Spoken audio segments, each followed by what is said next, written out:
مع هاد الحراره ما غاديش تلقاو ما احسن من هاد السلطه، سهله وسريعه دغيا كتوجد، مكوناتها بساط وبارده، وهي اللي تصلح لنا في هاد الحراره المفرطه.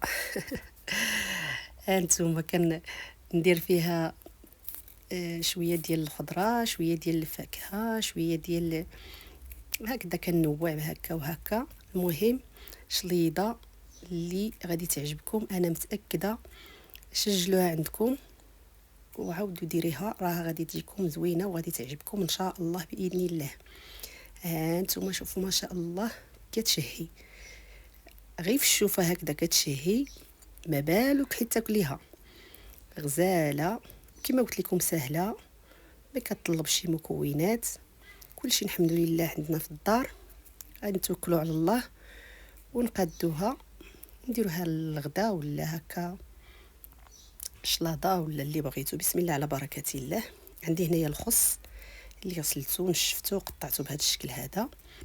غادي نزيد فوق منه شويه ديال الليمون اللي حيدت هذا وقطعته العظيمات ديالو، قطعته هكايا صغيور. غادي نزيد فوق منه شويه ديال الخيزو اللي حكيته بهذا الشكل هذا،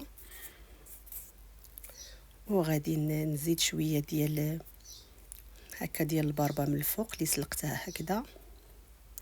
كما قلت لكم شليضه اللي زوينه بزاف ومنعشه، غادي تعجبكم انا متاكده.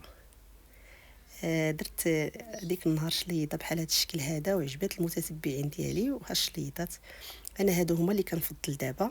دائما كندير بحال هاد الشلايض هادو باردين، وهما اللي يتكلوا في هاد اللي كناكلو، هما اللي كطيبي. راه ما كتقديش تاكلي شي حاجه اللي سخونه درت كما قلت لكم شويه ديال الكركاع، شويه ديال اللوز، شويه ديال الزبيب اللي رقدته في مزهر.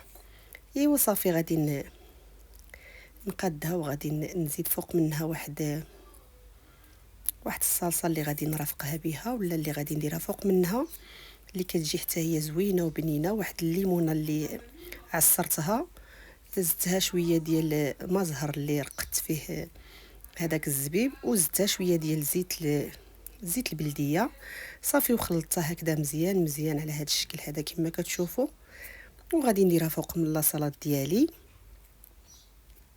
وغادي نزيدها واحد الخطيطات ديال العسل.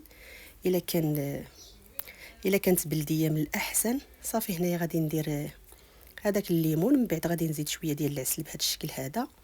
وبالصحه والراحه، ما تنساونيش من التعاليق الزوينين ديالكم، من القليبات، باش هكا نبقى نجيب لكم الشليضات اللي يعجبوكم. دائما نوع لكم في الشليضات، راه كيجيو زوينين وممتازين في هذا الوقت هذه ديال هذه الحراره هذه. هذا الشيء اللي كيتكل، وهذا الشيء اللي كيعجب الصغير والكبير بحال هاد الشليضات هادو. اما كما قلت لكم المرقه ولا شي حاجه كطيبيها، راه تما كتبقى. طيبي الطاجين ولا طيبي ولا طيبي المرقه ولا طيبي اللي بغيتي، تما كتبقى. ولكن هاد الشليضه هذه راه غادي تعجبكم انا متاكده، بالصحه والراحه.